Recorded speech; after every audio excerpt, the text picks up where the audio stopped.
Infection is the primary cause of hospitalization and the second leading cause of mortality in hemodialysis HD patients. The dialysis unit is a high-risk ecosystem where patients are exposed to over 192 liters of water per session, and the frequent access to the extracorporeal circuit provides a direct portal for both endogenous skin flora and exogenous environmental pathogens. Our goal is to move beyond simple checklists to the engineering and microbiological standards that prevent system-wide outbreaks. Slide 2. Host immunobiology and staffing ratios. HD patients exist in a chronic uremic state, which is inherently immunosuppressive. This vulnerability is compounded by operational breaches. The ideal staffing ratio is 1 nurse to every 12 patients and 1 technician for every 4 patients per shift. Understaffing leads to a haste-driven breakdown in aseptic technique, particularly during the critical transition periods between patient sessions where cross-contamination via the hands of healthcare workers is most frequent. Slide 3. Vascular access, the risk stratification matrix. Vascular access selection is the single most important risk factor for bacteremia. While arteriovenous fistulas (AVFs) are the gold standard, requiring 8 to 12 weeks to mature, clinical reality often necessitates the use of central venous catheters, CVCs. Clinically, CVCs carry a 10-fold higher risk of infection than AVFs. We distinguish between non-tunneled catheters for short-term use, 1 to 2 weeks, and tunneled, cuffed catheters for long-term access, where the cuff acts as a mechanical and microbiological barrier against ascending skin flora. Slide 4. Pathogenesis of CVC-related bacteremia. Bacteremia in HD is primarily caused by Staphylococcus aureus. The pathogenesis involves 2 main routes: extraluminal migration of skin flora during insertion and intraluminal contamination of the hub during dialysis sessions.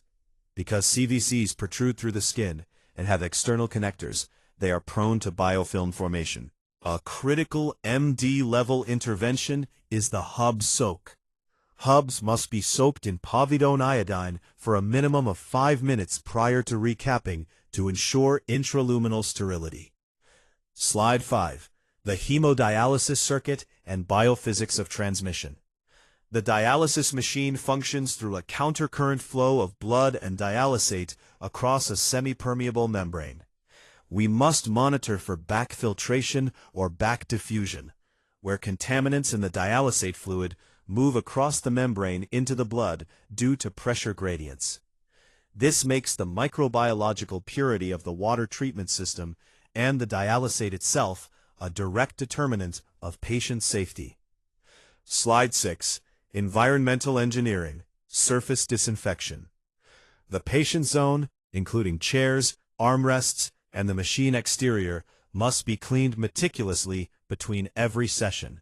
For routine disinfection, we utilize low-level disinfectants like quaternary ammonium chloride.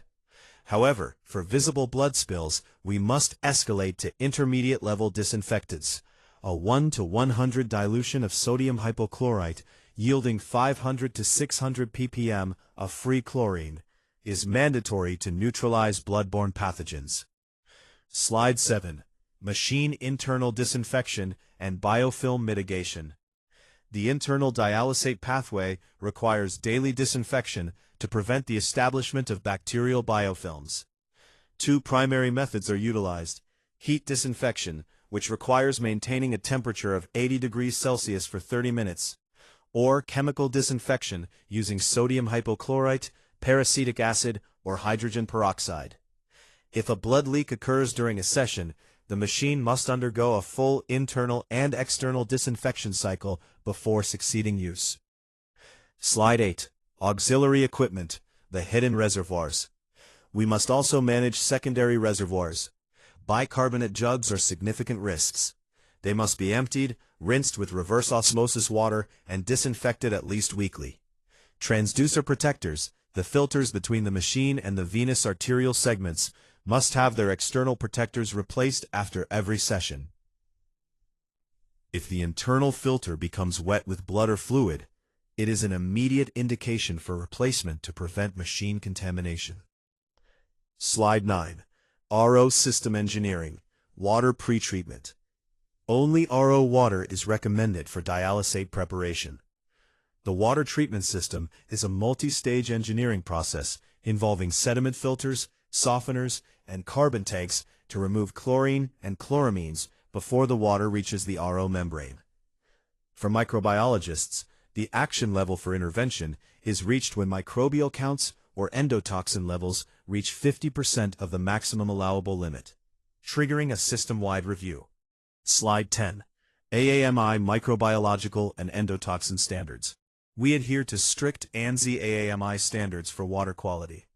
For standard dialysis water, the total viable count, TVC, must be under 100 CFU per milliliter, and endotoxins under 0.25 EU per milliliter. For ultra-pure dialysate, the limits are highly stringent, TVC under 0.1 CFU per milliliter, and endotoxins under 0.03 EU per milliliter. Monthly microbiological testing of water from the first point of use, last point of use, and the RO system itself is required. Slide 11. Bloodborne virus BBV screening matrix. Screening for HBV, HCV, and HIV is mandatory on admission. For HBV, we monitor HBsAg, anti-HBc total, and anti-HBs. Susceptible patients, non-responders, require monthly HBsAg screening. For HCV, anti-HCV and ALT levels are monitored monthly for negative patients, with biannual anti-HCV testing. HIV screening is performed based on clinical suspicion or institutional risk factors, as viral titers in HD patients can be exceptionally high. Slide 12. Isolation physics and temporal segregation. HBV-positive patients must be dialyzed in a physically separate isolation room using a dedicated machine. While isolation rooms are not always mandated for HCV or HIV, temporal segregation is a viable strategy. Infectious or suspected cases are dialyzed in the final shift of the day.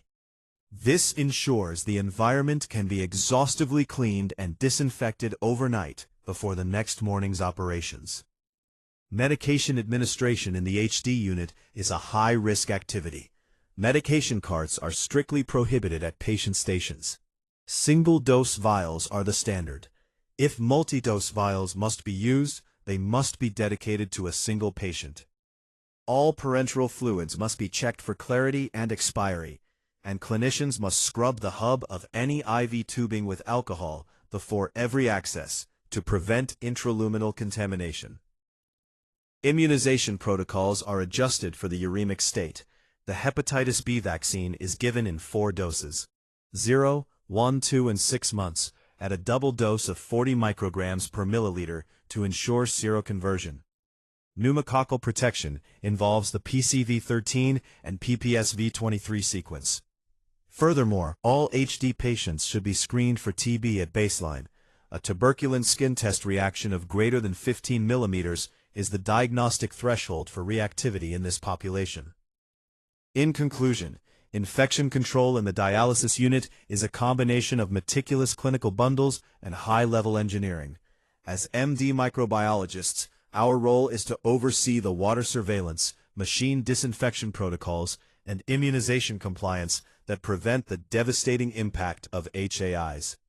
Our oversight is the primary defense for this highly vulnerable patient group.